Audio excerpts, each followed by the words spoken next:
Hi guys, welcome back. Last video நம்ம Python basic types, data types and input output statements பத்தி பார்த்தோம். So இந்த வீடியோவில் நம்ம அதோட கண்டினியூஷன் ஆப்ரேட்டர்ஸ் பற்றி பார்க்க போகிறோம். ஸோ பைத்தான் ஆப்ரேட்டர்ஸ் பேசிக்காக ஒரு 7 டைப்ஸில் இருக்கும். அதில் 4 டைப்ஸ் உங்களுக்கு ஆல்ரெடி தெரியும், அதை பார்த்துலாம். So for example a equal to 20, b equal to 10 அப்படின்னு அசியூம் பண்ணிக்கலாம். ஸோ இது எப்படி நீங்கள் அடிஷன் பண்ணுவீங்க? சும்மா இன்னொரு வேரியபிளில் ஸ்டோர் பண்ணலாம். அது அடிஷன் பண்ணி ஆட் பண்ணி z வேரியபிளில் ஸ்டோர் பண்ணிடலாம். ஸோ a ப்ளஸ் b அந்த z வந்து பிரிண்ட் பண்ணியும் பார்த்துடலாம். பிரிண்ட் இந்த z வேரியபிள் கொடுத்துட்டா 30 வரும். இதை அடிஷன் பண்ணுறதுக்கு யூஸ் பண்ணுவீங்க. இது ஒரு ஆப்ரேட்டர். அண்ட் செப்பரேட் பண்ணுறதுக்கு மைனஸ் கொடுப்பீங்க. அண்ட் மல்டிப்ளிகேஷனுக்கு வந்து ஸ்டார் கொடுக்கலாம். அதுக்கப்புறம் டிவிஷனுக்கு வந்து ஃபார்வர்ட் ஸ்லாஷ். ஸோ இது 4 பேசிக் ஆப்ரேட்டர்ஸ் வந்து உங்களுக்கு முன்னாடியே தெரியும். பட் இதில் எப்படி கொடுக்குறோன்னா plus minus star and forward slash. So இது போக ஒரு 3 ஆப்ரேட்டர் இருக்குது. அது வந்து ப்ரோக்ராமிங்கில் நல்லாவே யூஸ்ஃபுல்லாக இருக்கும். அந்த 3 ஆப்ரேட்டர் என்னென்னு பார்த்துக்கலாம். ஸோ ஃபஸ்ட்டு அதில் இன்னொரு ஆப்ரேட்டர் வந்து பார்த்தீங்கன்னா modulo operator. So modulo operator பார்க்கணுன்னா இன்னொரு ஆப்ரேட்டரும் அது கூடயே வரும். ஸோ மாடுலோ ஆப்ரேட்டர் என்னென்னு ஃபஸ்ட்டு பார்ப்போம். ஸோ மாடுலோ ஆப்ரேட்டர் வந்து இப்போ ஏ டிவைட் பை பின்னு கொடுக்குறோன்னா அதுக்கு ஒரு ரிமைண்டர் இருக்கும், அதுக்கு ஒரு கோஷன்ட் இருக்கும். ஸோ அதோட ரிமைண்டர் வந்து மாடுலோ ஆப்ரேட்டர் கொடுக்கும்.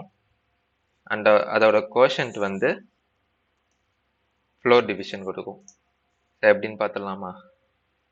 ஸோ உங்களுக்கு வந்து ஏ டிவைட் பை 10 20/10 வந்து எவ்வளோ இருக்கும்னு உங்களுக்கு தெரியும். ஸோ எவ்வளோ வரும்?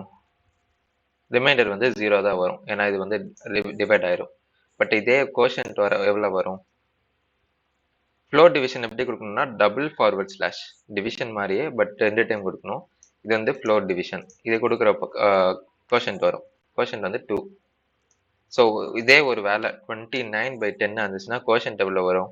9 இருக்குமா? ஐ மீன் 2.9 இருக்கும் ஆக்சுவலாக வந்து. அது ஆனால் வந்து இதை இன்டிஜர் மட்டும் தான் வேல்யூ ரிட்டர்ன் பண்ணும், ஃப்ளோட்டாக ரிட்டர்ன் பண்ணாது. அதனால 2 தான் வந்து பிரிண்ட் ஆகும். செக் பண்ணிடலாம். ஸோ இங்கே 2 தான் பிரிண்ட் ஆகுது. இதே ஒரு 30 இருந்துச்சுன்னா 3 பிரிண்ட் ஆயிரும். அதே 29 மாட் போட்டு பார்க்கலாம். மாடுலோ ஆப்ரேட்டர் யூஸ் பண்ணுறப்போ percentage simple. So modulo operator use பண்ணுறப்போ உங்களுக்கு 9 வந்து ரிமைண்டராக இருக்குமா? ஸோ 9 வந்து பிரிண்ட் ஆகணும், கரெக்டாக பிரிண்ட் ஆகுது. ஸோ இது ஒரு 6 ஆப்ரேட்டர் வச்சு 7வது ஒரு ஆப்ரேட்டர் இருக்குது. அது வந்து பவர் ஆப்ரேட்டர். ஸோ அது பவர் எப்படி கொடுக்கணும்னா a பவர் b எப்படி கொடுக்கணும்னா 2 ஸ்டார். ஒரு ஸ்டாருக்கு பதிலாக 2 ஸ்டார் கொடுத்தீங்கன்னா அது வந்து power a power b. So இதில் ரொம்ப பெருசாக இருக்கும், உங்களுக்கு கேல்குலேட் பண்ண முடியாது. ஸோ 2 பவர் 2ன்னு ஃபஸ்ட்டு கொடுத்து பார்ப்போம். 4 வரணுமா? 4 வருது. ஸோ 3ன்னு கொடுத்தா 2 கியூப் 8 வரும். ஸோ 8 வருது. ஸோ இதுதான் பேசிக்காக 7 operator: addition, subtraction, multiplication, division, அப்புறம் வந்து இந்த பவர் ஆப்ரேட்டர். ஸோ இங்கே ஏக்கு பதிலாக இ கொடுத்தீங்கன்னா எக்ஸ்போனென்ஷியலாக இருக்கும். அண்ட் அது போக மாடுலோ ஆப்ரேட்டர் இருக்குது, அது ரிமைண்டர் தரும். அண்ட் ஃப்ளோர் டிவிஷன் வந்து கோஷன் தரும். ஸோ இதுதான் இந்த வீடியோவில் கவர் பண்ணணும்னு நினச்சேன். அவ்வளோதான் கைஸ். இன்னொரு வீடியோவில் பார்க்கலாம்.